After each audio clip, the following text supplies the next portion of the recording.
vamos dar continuidade à segunda parte do capítulo 6, a civilização brasileira.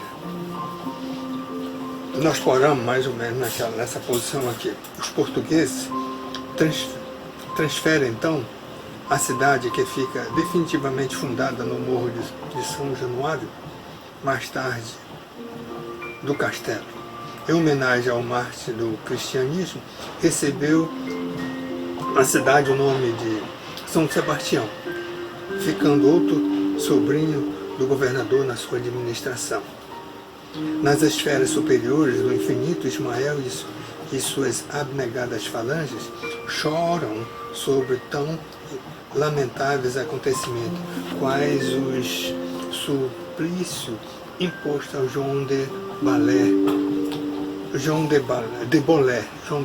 Quem é que o João de Bolé? Vamos ver aqui. Jean-Jacques de Bolé foi um missionário calvinista estrangulado no Rio de Janeiro, em 20 de janeiro de 1567, pelo padre José de Anchieta. Então, o suplício imposto ao João de Bolé pelos elementos de mais confiança dos maiorais da espiritualidade. A cidade fica sob a proteção espiritual de Sebastião, o grande filho de Norbonne, martirizado pela sua fé cristã ao tempo de Diocleciano, em 288 da era cristã.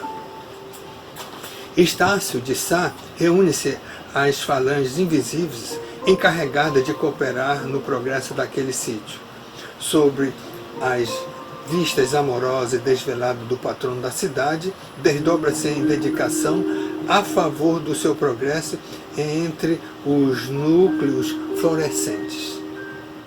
Muitas vezes voltou Estácio a se corporificar na pátria do Evangelho, para viver na paisagem predileta dos seus olhos. Corporificar é nascer de novo, é reencarnar. Sua personalidade já adquiriu elementos de ciência e de virtude, e, ainda há poucos anos, podia ser encontrado na figura do grande benemérito do Rio de Janeiro, que foi Oswaldo Cruz. Então, aqui está a prova que Oswaldo Cruz, Oswaldo Cruz já foi a reencarnação de Mendes de Sá, certo? De Estácio de Sá. É Estácio de Sá, não de Mendes de Sá. Depois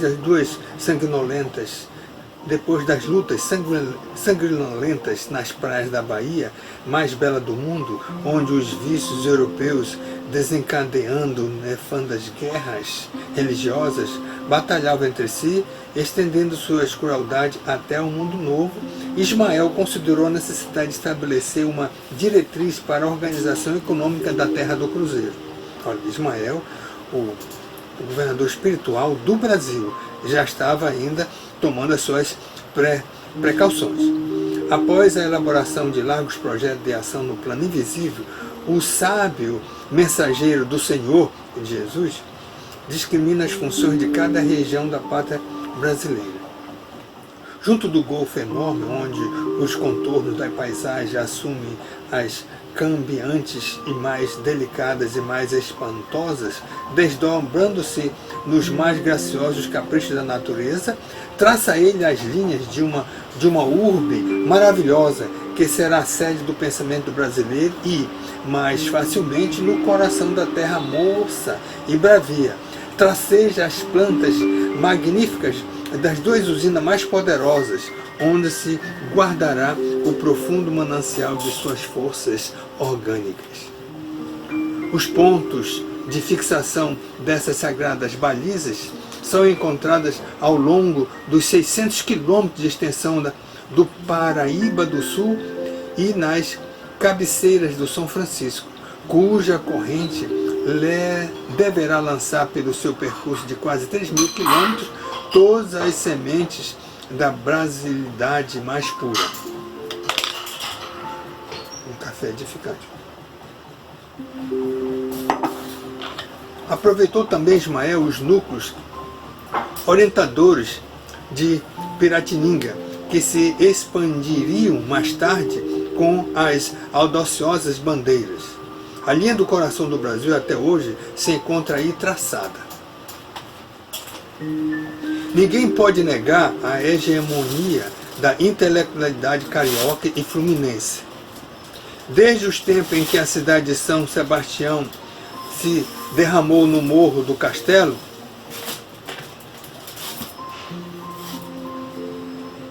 invadindo-se as linhas, absorvendo as praias longas e elevando-se pelos outeiros vizinhos. São Paulo e Minas de hoje foram as regiões escolhidas como as duas fontes poderosas que guardariam o potencial de energia orgânica da Terra, formando os primeiros índices da etnologia. Aqui tem uma nota de rodapé da etnologia. Diz o seguinte: etnologia, estudo ou ciência que estuda os fatos e documentos levantados pela etnografia no âmbito da antropologia cultural e social, buscando uma apreciação analítica e comparativa das culturas.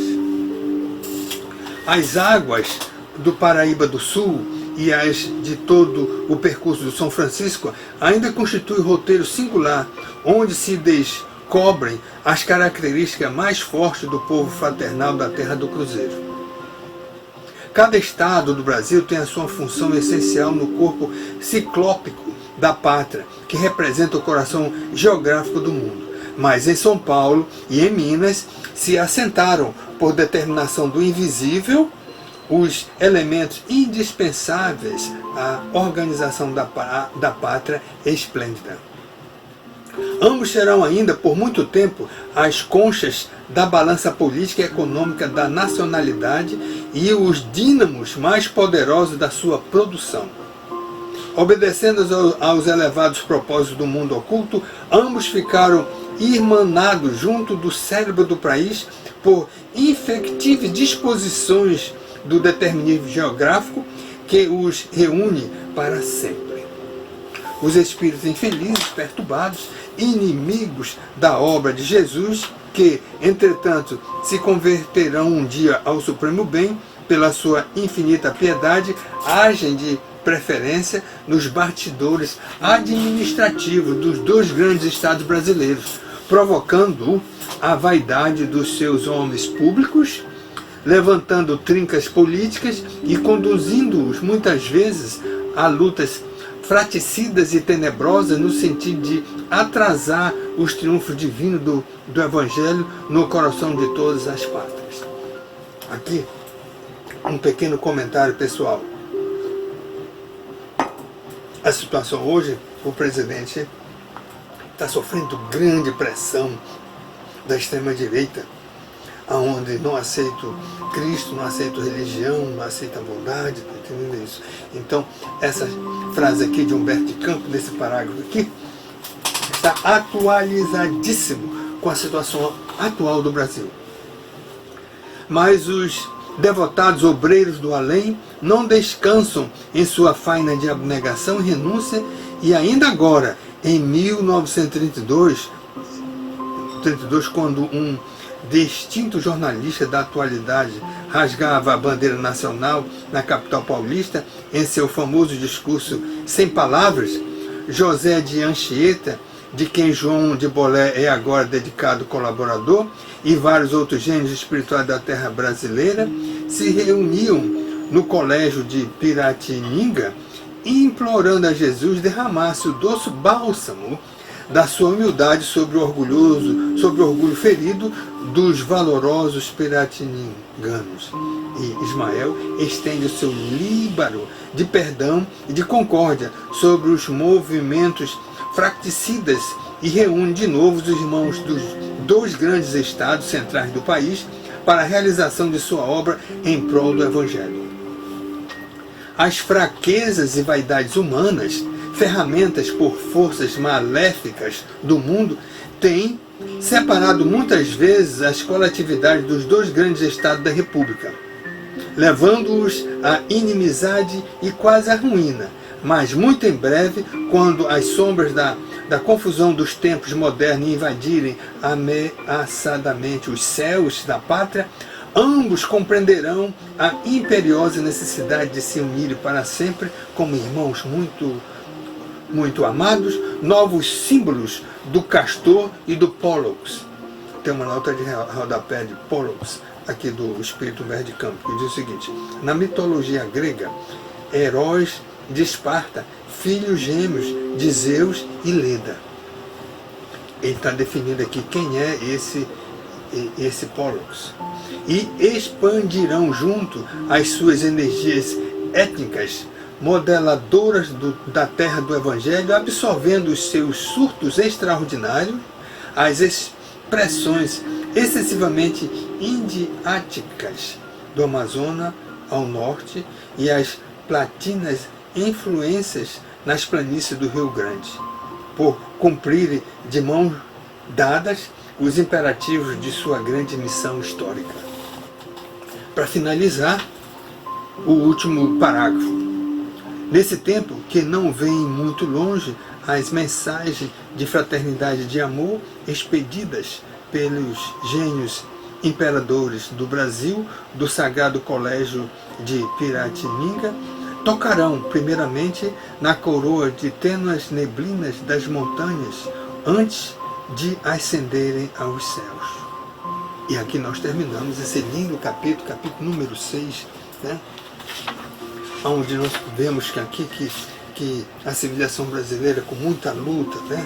Escravos e lutas com os franceses, etc., no final, a longo prazo, Ismael está sob controle. E até hoje, no ano 2019, Ismael está sob controle.